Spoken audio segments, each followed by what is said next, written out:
السلام علیکم۔ خلیل ایک منفرد شخصیت کا مالک خوبرو نوجوان، جس کی صلاحیتوں پر کسی کو شک نہیں، مگر اپنی اس خامی کے کسی کام سے جلدی اکتا جانا۔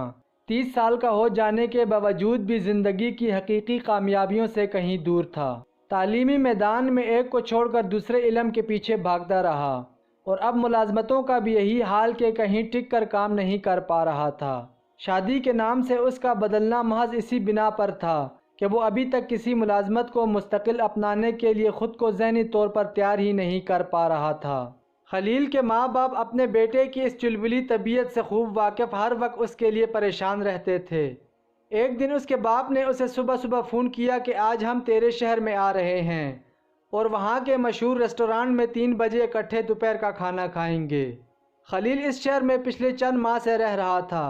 اس دوران اس کے والدین سے ملاقات بھی نہیں ہوئی تھی۔ والدین سے ملنے کی خوشی میں وقت سے پہلے ہی مطلوبہ ریسٹورانٹ چلا گیا اور باہر کا منظر خوبصورت دکھائی دینے والی ایک میز پر براجمان ہو گیا۔ بیرے کو اس نے بتا دیا کہ وہ اپنے والدین کا انتظار کر رہا ہے اور ان کے آنے پر کھانا طلب کرے گا۔ 3 بجے خلیل نے اپنے والد کو فون کر کے پوچھا کہ آپ ابھی تک پہنچے نہیں، تو اس نے جواب دیا وہ راستے میں ہی ہیں اور ابھی پہنچ ہی جاتے ہیں۔ 3:30 بجے ایک بار پھر خلیل نے فون کر کے والد سے تصدیق کی۔ 4 بجے خلیل نے ایک بار پھر اپنے والد کو فون کر کے خیریت پوچھی، تو اس نے کہا میں نے کہہ دیا نا کہ میں اور تمہاری ماں ہم دونوں راستے میں ہی ہیں اور آ ہی رہے ہیں۔ انتظار کی کیفیت میں مبتلا خلیل نے 5 بجے باپ کے بجائے اپنی ماں کو فون کر کے پوچھا تاکہ صورتحال کی سمجھ آئے، مگر اس کی ماں نے بھی وہی جواب دیا جو اس کے باپ نے دیا تھا کہ ہم راستے میں ہی ہیں اور بس پہنچ ہی جاتے ہیں۔ انتظار کی کیفیت اور اذیت میں مبتلا خلیل کی حالت دیدنی تھی۔ نہ وہ ریسٹورانٹ چھوڑ کر کہیں جا سکتا تھا اور نہ ہی فون پر چیخ چلا کر اپنی کیفیت کا اظہار کر سکتا تھا، کیونکہ یہ کوئی اور نہیں اس کے ماں باپ تھے۔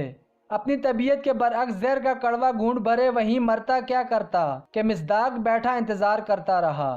اسی طرح 6 بجے تو اس کے ماں باپ ریسٹورانٹ میں داخل ہوتے ہوئے دکھائی دیے۔ خلیل نے اپنی ناگواری کو دبائے سرد مزاجی سے کھڑے ہو کر ماں باپ سے سلام دعا لی اور چھوڑتے ہی پوچھا کیا ہو گیا تھا آپ لوگوں کے ساتھ، کیوں اتنی دیر لگا دی؟ اس کے باپ نے نہایت دھیمے سے لہجے میں کہا تیری وجہ سے ہمیں یہ ساری دیر ہوئی ہے۔ میری وجہ سے؟ خلیل نے اپنی خیریت کو دباتے ہوئے باپ سے پوچھا۔ باپ نے پھر سے دھیمے لہجے میں خلیل کو اپنا وہی جواب دیا، ہاں تیری وجہ سے دیر ہوئی ہے یہ ساری۔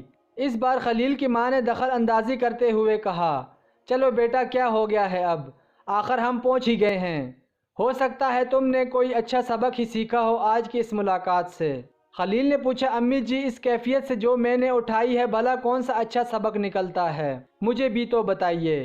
خلیل کے والد نے کہا بیٹا تم چاہتے ہوئے بھی آج ریسٹورانٹ کو چھوڑ کر نہ جا سکے، کیونکہ تم جن لوگوں کے انتظار میں یہاں بیٹھے رہے وہ کوئی اور نہیں تمہارے والدین تھے۔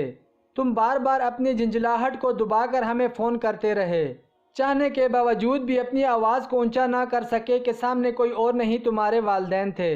اگر تمہارا آج کا مقصد یہاں بیٹھ کر اپنے پیارے والدین سے ملاقات کرنا تھی اور ان کے ساتھ بیٹھ کر کھانا کھانے کی سعادت حاصل کرنا تھی تو تمہیں انتظار کی کیفیت تو اٹھانا پڑی، مگر تم اپنے مقصد میں کامیاب رہے ہو۔ خلیل جو ابھی تک اپنے غصے، اکتاہٹ اور جھنجھلاہٹ کو دبائے ہوئے تھا، اس بات کا مطلب نہ سمجھ سکا اور پوچھ ہی لیا ابا جان مجھے آپ کی بات کچھ سمجھ نہیں آئی۔ خلیل کے والد پھر گویا ہوئے بیٹے تمہارے اندر زندگی کے ہر شعبے میں کامیاب ہونے کی پوری صلاحیتیں ہیں، مگر ہر کوشش کے نتائج برآنے تک صبر کے ساتھ ایک انتظار کی ضرورت ہوتی ہے جو تمہارے اندر نہیں ہے۔ صبر ایک تکلیف دہ مرحلہ ضرور ہوتا ہے، مگر اس کے نتائج میٹھے پھلوں کی طرح ہوتے ہیں۔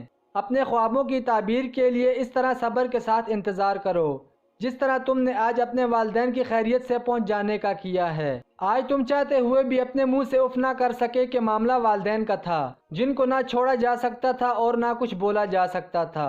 آج اگر تم نے انتظار کیا ہے تو اپنی مراد بھی تو پائی ہے۔ آج پہلی بار تھی کہ خلیل سر جھکائے اپنے والدین کی باتیں اس توجہ سے سن رہا تھا۔ اندر سے اس کا دل اپنی ان تمام ناکام کوششوں کے لیے دہاڑے مار کر رو رہا تھا جن کے نتائج کا انتظار کیے بغیر اپنی لاابالی طبیعت کے ہاتھوں مجبور وہ ایک کو چھوڑ دوسری کی تعاقب میں بھاگتے بھاگتے تھک چکا تھا۔ کاش یہ سب کچھ وہ بہت پہلے سیکھ پاتا کہ خواب حقیقت بنتے دیکھنے کے لیے صبر کرنا سیکھنا پڑتا ہے۔